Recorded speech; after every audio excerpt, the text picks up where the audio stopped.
Okay, let's just jump right into this. Welcome to this explainer, where we're going to unpack one of the most profound, mind-bending mysteries ever recorded in human history. Today, we're looking at an ancient text called the Mandukya Upanishad. Now, what's incredibly fascinating about this text is that it's actually the shortest of all the principal Upanishads. It is literally just 12 succinct verses.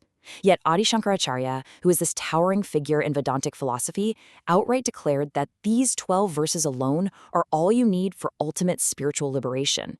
So we're going to explore this ancient map of human consciousness that was charted thousands of years ago, a map that reveals the absolute, fundamental unity between you and the cosmos. So think about that for a second. What if a single syllable contained the entire universe? You've probably heard the sound Om chanted in yoga classes, right? Or maybe you've seen it printed on t-shirts, often just treated as this relaxing, ambient, sort of trendy thing. But these ancient texts tell us that Om, or AUM, is not just a word. It's the manifest universe, it's the unmanifested potential, and absolutely everything that exists in the past, present, and future. It's a literal cosmic map of reality. And honestly, more importantly, it's a map of your very own mind. And this brings us to the ultimate equation of Vedantic philosophy.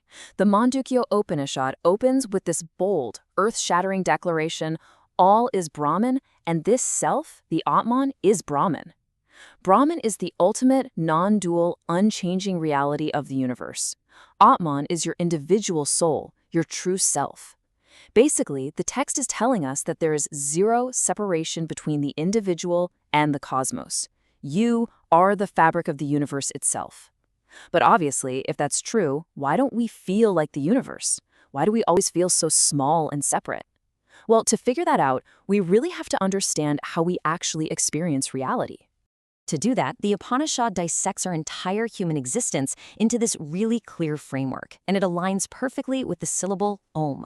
We have the waking state, or Jagrat, which corresponds to the A sound. We have the dreaming state, Swapna, which is the U sound. Then deep sleep, Shushupti, which is the M sound. And finally, there's a transcendent fourth state known simply as Turiya, which is represented by the pure silence that follows the chant. Let's look at how this builds phonetically. When you chant Om, A is the beginning, it's the expansion, starting right in the back of the throat. U is the midpoint, sort of rolling through the mouth. And then M is the closing of the lips, the merging and dissolving of the sound. Each of these phonetic sounds physically corresponds to a phase of our daily existence. You are literally speaking the cycle of creation, preservation, and dissolution every single time you utter that syllable. All right, let's break these down. State 1, waking, the outer world. This is Jagrat. It's the very state you and I are actively experiencing right now. Represented by the A and Om, this is where our consciousness is turned completely outward. You're watching this explainer, you're hearing my voice, you're feeling the chair beneath you. In this state, we strongly identify with our physical body, our name, our various roles in society.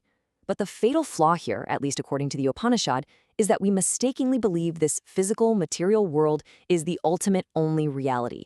We think we're just this localized enjoyer moving through a purely physical space. The text gets super specific here, telling us we interact with this waking reality through 19 distinct mouths, or inputs. Think of them as doors of perception. We have the 5 senses of knowledge to gather data, our eyes, ears, nose, tongue, and skin. We have the 5 senses of action to interact with the world, like our hands and our speech. Then we have 5 pranas, which are vital internal systems like breathing and digestion. And finally, the 4 internal instruments: the mind that considers options, the intellect that actually decides, the memory or chitta that stores impressions, and the ego that gives us that strong feeling of I. Through these 19 doors, our waking consciousness just feasts on the outside world. Moving right along to stage 2, dreaming, the inner world. I want you to think about your dreams last night. You saw things, you heard things, you probably felt panic or joy, but physically, you were just lying perfectly still in a dark room. So who exactly was generating that world? The crucial takeaway here is the sharp contrast between waking and dreaming. In the waking state of Jagrat, data comes from the outside. But in the dreaming state of Swapna, those exact same 19 senses and mental instruments are still operating, but the data is entirely internally generated. The mind becomes both the creator and the experiencer. It literally builds an entire universe out of your memories, latent desires, and imagination. In this U state of Om, you become what the ancient texts called Taijasa, the luminous one. Your mind is busy weaving these incredibly elaborate stories. And honestly, here's the mind-bending part. While you're in the dream, the pain, the fear, the joy, they feel 100% real. You're just as convinced of the reality of the dream as you are of the reality of the waking world right now. It's really only when you wake up that you realize, oh, that was just an internal projection. Which brings us to state 3, deep sleep, unconscious bliss. This matches up with that heavy, slow M syllable of Om, where the lips close and the sound just dissolves. This state is called sushupti. Here, the mind shuts off completely. There are absolutely no dreams, no swirling thoughts, no desires whatsoever. You aren't interacting with an external world, and you aren't building an internal one either. It's just a blanket of total peace and undifferentiated consciousness. Let's look a bit closer at the characteristics of this state. There is no duality here at all, no separation between you as a subject and an object you're observing. It's just pure peace. You rest as prajna, the wise one, the pure subject. I mean, think about when you wake up from a deep sleep. You usually say something like, "Wow, I slept so well, I didn't know anything." But wait, if you didn't know anything, how do you remember the peacefulness? Something was still awake, witnessing that blankness. However, and this is a big however, the Upanishad warns us that as blissful as deep sleep is, it's not the final reality. Why? Because it's temporary. You always wake up, and boom, your ego, your identity, and all your worldly troubles are instantly back. And that leads us to state 4, Turiya, the silent witness. This is where we hit the grand mystery of this whole explainer. If waking is temporary, dreaming is an illusion, and deep sleep is just a blankness, what's constant? What is the ultimate reality? To explain Turiya, the ancient sages used this brilliant method of logic called niti, which roughly translates to not this, not this. It's basically a process of discovering the ultimate truth by systematically chiseling away everything that is impermanent, kind of like a sculptor removing excess stone to reveal the masterpiece inside. So Turiya is not the outward consciousness of waking, it's not the inward consciousness of dreaming, and it's not the unconscious void of deep sleep. It transcends all of them. It is simply silence. Just as there is a profound physical silence after you finish chanting the in Om, Turiya is the silent, pure awareness that exists behind every other state. It literally cannot be grasped by the mind, because it is the very thing that allows the mind to function in the first place. To really wrap your head around this, think about the movie screen analogy. You're sitting in a theater. Up on the screen, you see a movie with a raging, destructive fire. Then the scene cuts to the bottom of a deep, wet ocean, then maybe to a bloody war, and then to a peaceful garden. But through all of that dramatic shifting, what actually happens to the physical screen itself? Nothing. It ever burns. It never gets wet. It is completely untouched by the drama playing out on it. Turiya is your true self. It's the unchanging, self-luminous background screen upon which the movies of waking, dreaming, and deep sleep play out every single day. Section 5. The non-dual reality.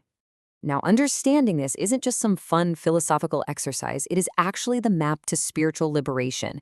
This is the very essence of Advaita, or non-duality. Realizing this silent witness state of Turiya ends the illusion of separation entirely. You start to realize that the exact same pure consciousness witnessing your thoughts right now is the exact same consciousness underlying all states, all beings, and all worlds. The multiplicity we see every day, the separation between you and me, or between humans and nature, is ultimately just a product of ignorance. It's a shifting appearance on the surface, sort of like waves on a single vast ocean. So I really want you to absorb this message from the ancient gurus. You are not the body that wakes up and goes to work. You are not the turbulent mind that dreams. You aren't even the blankness that sleeps. You are the silent witness in which all these temporary states appear and dissolve. Realizing this, experiencing this witnessing presence even for just a moment, is said to bring absolute freedom from fear, because suddenly you realize you are not limited to any physical form or shifting mental state. Which means we end exactly where we began, with that powerful Mahavakya, the great saying of the Mandukya Upanishad, all is Brahman, and this self, Atman, is Brahman. Through the chanted syllables of A, U, M, and the profound silence that follows, this ancient text provides a direct path to realizing that you aren't just a drop in the universe. You are the entire universe in a drop. So what does this all mean for you? Well, the next time you wake up or you catch yourself daydreaming, just pause and ask yourself, who is the one actually watching this happen?